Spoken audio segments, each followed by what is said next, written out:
Hello there, welcome back. And now I'm going to talk about the Admiral Roaring Currents. I'm going to have to go to Wikipedia here to get a few names because otherwise I'd be lost. So it's directed by and co-written by Kim Han-min, and it stars Choi Bin-sik, who is playing, I'm trying to get this right, Yi Sun-sin, Admiral Yi Sun-sin.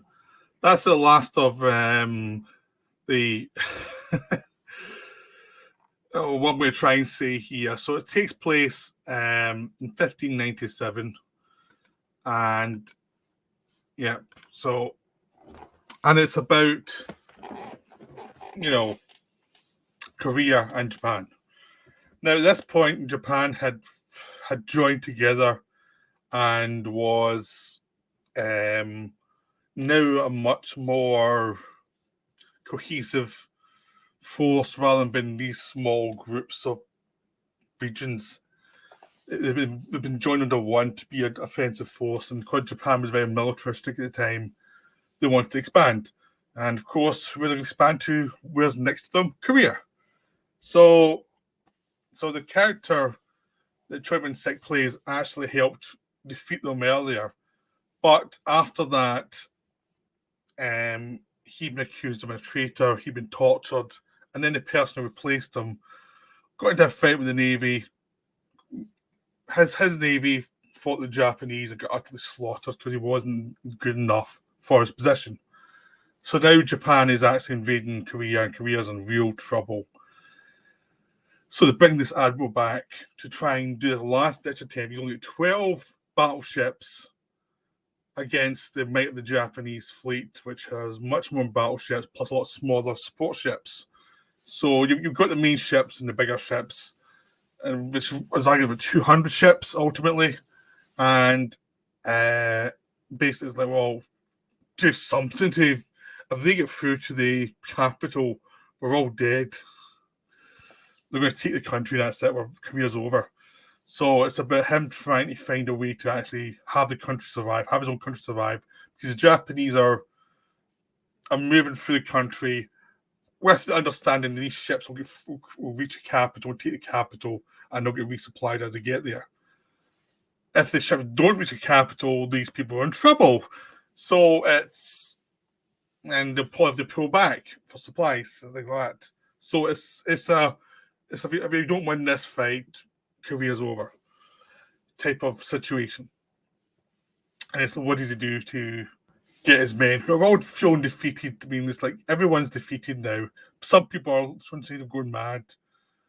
A lot of people are just getting killed on the mainland of Korea. It's just like a terrible situation for everybody. And it's like, how does this admiral actually succeed in this fight back when the odds are against him? Now, he does find some tactics to use against them, which is the title of the film, The Roaring Currents, which is he finds his land, he forces them into this small area where they have to come through there to fight him. He's going to fight there. And if he's there at the centre of a day, the currents are much stronger, so it'll cause more trouble for them. But that's not enough, 200 versus 12. What he really needs to do is inspire his own army, his own navy, basically, this can be done. Because none of them believe it. A lot of them are just ready to surrender. Just say, okay, we've given up, we've lost. So the first half of the film is basically him trying to find a way to get the morale of the troops up. And there's various ways he does it. The big thing is he's actually ill already. He's an old guy. He's not in the best condition. He finds it hard to sit through some of the meetings because he's so exhausted. But he has to find a way to get them all together and actually find a way to actually defeat them. And they're all looking for a master plan, some amazing thing that will make them go, oh, wow, that's genius. We can do that. And it's like, there isn't one. There's no way.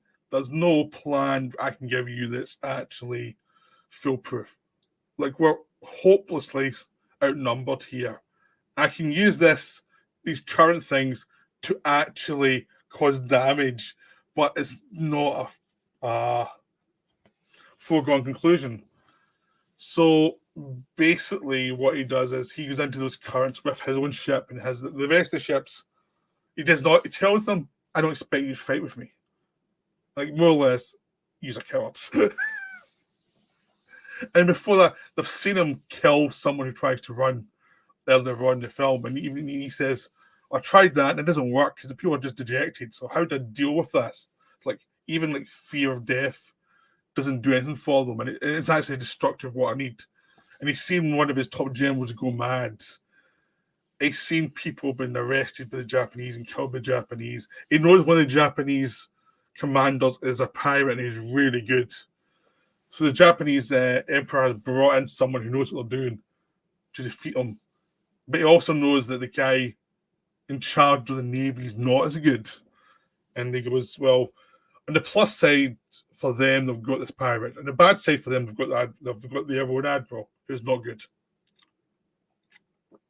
So what he does is actually puts his ship in front of their ships and lets them attack him. And he just starts taking them down one by one. Just like and what's the second half of the film is based on one massive battle.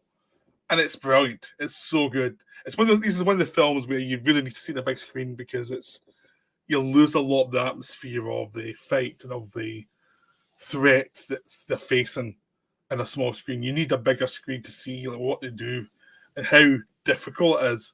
Because they basically have, they've got their ammo, they've got their cannons, they've got a lot of tactics. They know the waters, and Japanese don't.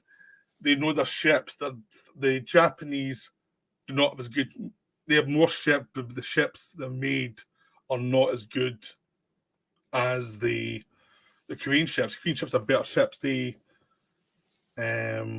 just know how to do ships better. And of course, they don't even have the great thing called the turtle, which is like you could smash through everything because someone burnt it from the road side. Really went mad early in the film. So they don't even have the big turtle, which was the one saving grace. So they have to go with nothing beyond the basic ship. And you just see him slowly keep going. Him and his men who are loyal to him go on a ship and start taking out these other ships one by one, or in unison with a bunch of ships coming around him, and he's still blowing bits of the ship out, and knowing basically once he's knocked something out, they will do the currents will do the rest. Like once he actually damages something effectively enough, they're dead. Next ship. And eventually, as the Korean Navy sees this happening, it's like, oh, this can be done. This is actually a viable strategy to actually survive this situation. And they start to come in and they start to cause havoc. And all this takes place over an hour. But the first section is just him, his ship, his own people.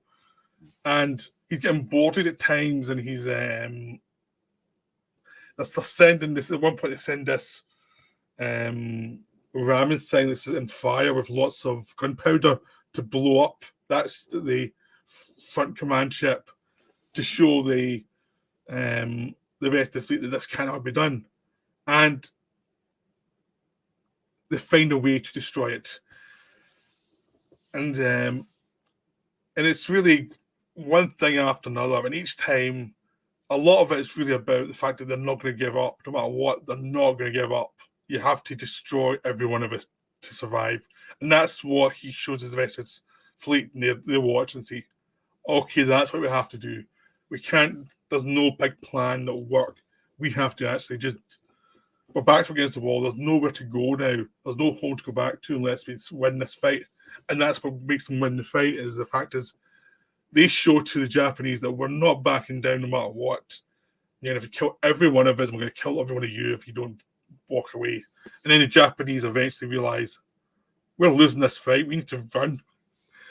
And that's basically the movie. The second half is not like what's going to happen next. It's just watching them just saying, we're not giving up. You can beat us down and we're going to keep coming back at you. And it's again, every time the Japanese throw something at them, they come back. Every time they seem to have got one up on the Admiral. His sheer determination and determination of his own troops keeps them going. So when they enter into the battle, the Admiral gives them orders, but the troops are improvising as well. Like it's a team effort. There's not just one person doing it. It's a team of these people saying, we're going to do this. And then eventually the fleet comes in and they actually start trashing the Japanese, and they realize that the Japanese don't have anything on them for this fight. The Japanese really are, they had the numbers, but if they don't get out of this fight now, they're actually going to lose their advantage, and that's them done. So it's a really wonderful film, and it's kind of film that if it did in America, there'd be way too much CGI and there'd be too much quipping. Here it's a case of there's not actually that much dialogue in the second half of the film. It's just the looks and the brute force and the simple orders, do this, do that, and just watching the body language, the movements of the ship, the movements of the people, and how they're going to keep going. So it's using very much the second half silent film methodology, of show don't tell, and just keep showing and keep showing and keep showing and keeping at it all the way through. So it is really good. There has been 2 prequels to it, which I've not seen. But obviously, I want to see them now after watching this film. But The Admiral Roaring Currents is a wonderful action film, and it's a wonderful story in itself because it's very simple. And basically, you get a bit of setup where you get told these are the problems, these are the issues they face.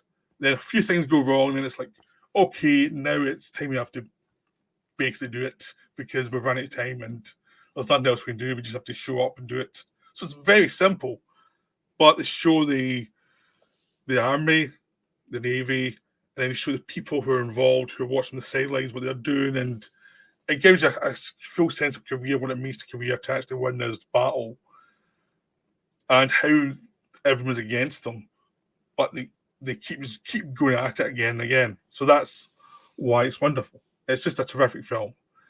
So I highly recommend you see it, but try and see it in the biggest screen as possible. I watched a projector. It was great to see. So that's my recommendation. Go watch it.